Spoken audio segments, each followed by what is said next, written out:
I hate this book. I seriously hate it. Piece of crap.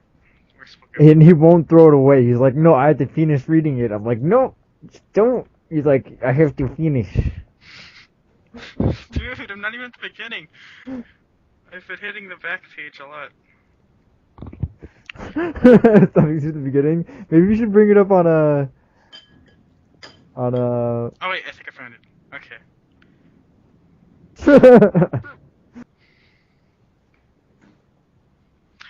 Alright. For 12 years you have been asking, who is John Galt? This is John Galt speaking. I am the man who loves his life. I am the man who does not sacrifice his love for or his values. I am the man who is deprived of victims and thus has destroyed your world. And if you wish to know why you are perishing, you who dread knowledge, I am the man who will now tell you. The chief engineer was the only one. Oh wait, balls, dude. Why is it like cut out there? Okay, here we go. You have heard it said that this is an age of moral crisis. You have wished for it. And I am the man who has granted your wish. Your ideal had an implacable enemy. I showed them the way to live by another morality mind. It is mine that they choose to follow. All the men who have vanished, the men you hated, yet dreaded to use. It is I who have taken them away from you. Do not attempt to find us. We do not choose to be found. Do not cry that it is our duty to serve you. We do not recognize such duty. Do not cry that you need us. We do not consider need a claim. Do not cry that you own us. You don't. Do not beg us to return. We are on strike. We, the men of the mind. We are on strike against self-immolation. We are on strike against the grain of unearned rewards and unrewarded duties. We are on strike. We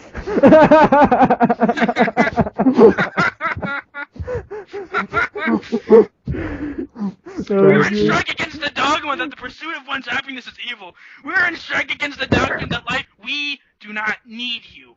Are you now crying? No! This was not what you wanted. A mindless world of ruins was not your goal. You did not want us to leave you, you moral cannibals. I know that you've always known what it was that you wanted. But your game is up, because now we know it too. What? My mom? Hello? Hey.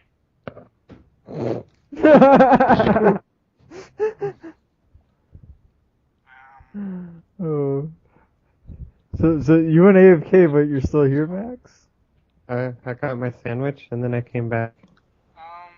Gosh, what a jerk. Just leave Leroy alone. Get a sandwich. Have what? What happened? Alright, Boom, boom. Boom, boom. Said somebody. Boom, boom. Hey, I'm Grump. Max. Hi. Hey, I'm Grump. I'm not Grump. And we're the Game Grump. Yeah. Even great men have to bend down to their mom. Where was I at? I don't know. I know you guys were like probably talking about something better than this, but okay, I know where I was. You didn't have us to leave you. How long? You have no idea.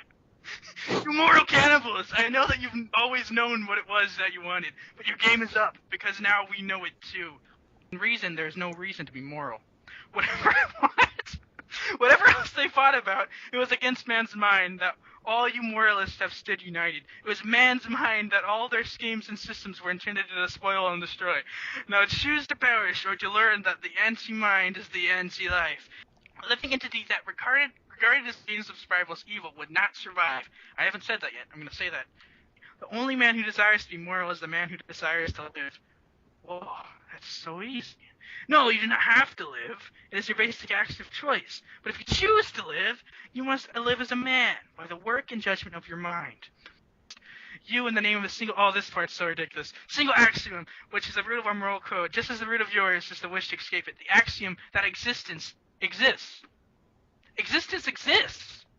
And the act that grasping the statement implies two corollary axioms: that something exists which one perceives, and that one exists by possessing consciousness. Consciousness being the faculty perceiving that which exists. If nothing exists, there can be no consciousness. A consciousness with nothing to be conscious of is a contradiction in terms. A consciousness conscious of nothing but itself is a contradiction in terms.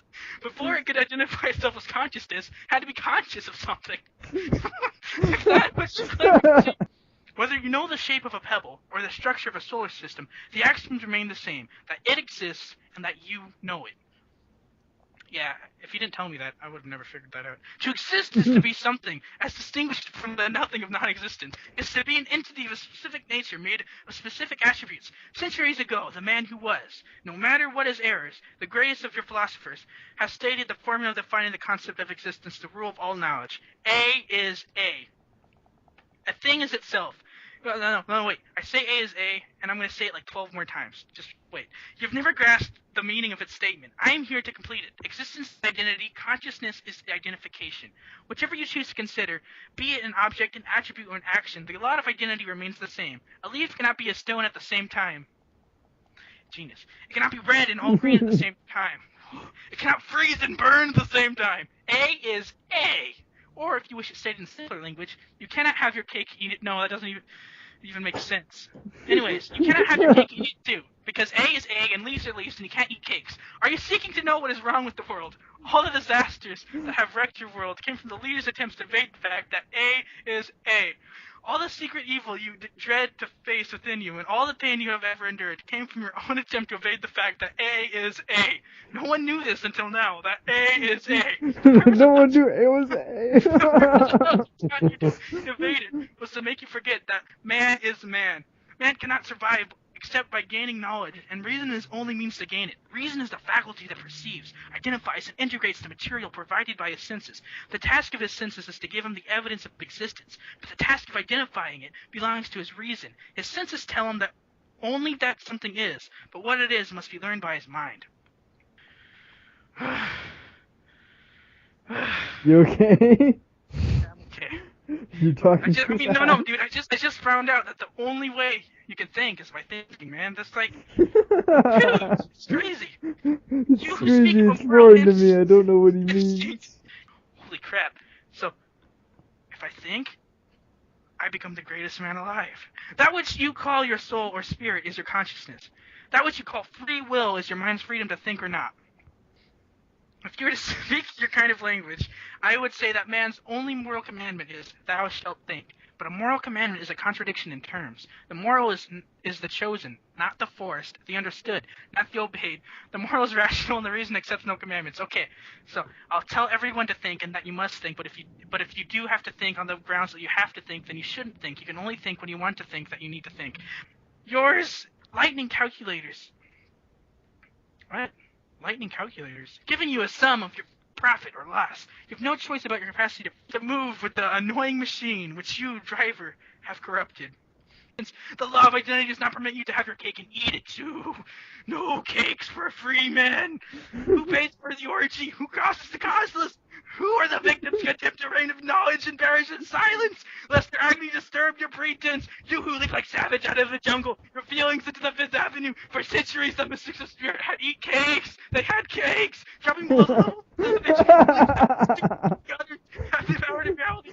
They get us for the power of cake. As they feed us stolen cake to the body, so they feed us stolen cake to the mind. When a savage does not learn to speak, he declares his existence must be proved. He's asking you to prove it by the means of cake. When he declares that an axiom is a matter of arbitrary choice, he does not choose to accept an axiom that exists. He blanks out the fact that it's accepted by uttering a sentence. The only way to reject is to shut one's mouth, expend theories, and die. Do you think they are taking you back to the Dark Ages? They are taking you back to a darker ages than history is known. A savage is a being who's not grasped that A is A and that cake is cake. When a mystic declares he feels but exists the power to reason, I am a mystic, not a mystic.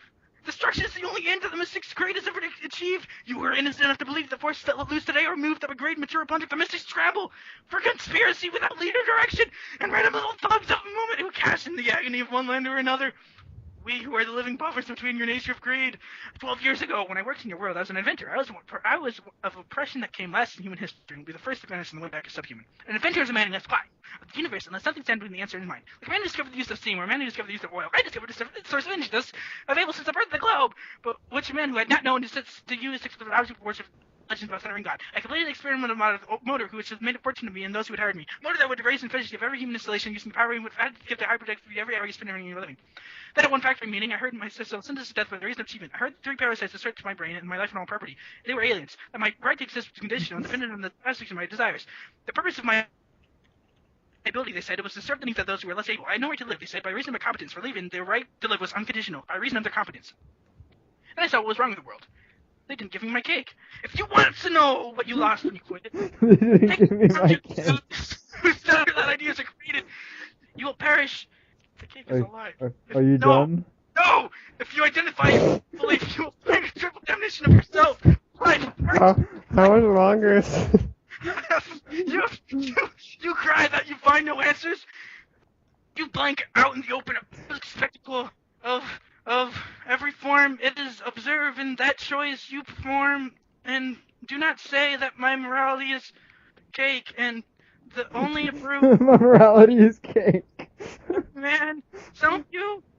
I am speaking. We will open the last of my words and the name of, and you will win when you are ready to pronounce the oath which I have taken at the start of my battle. And for those who wish to know the day of my return, I shall repeat it to the hearing of the world.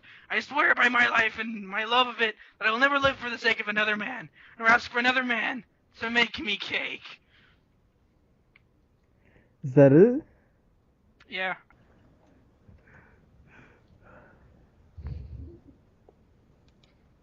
Just remember, never do this ever again.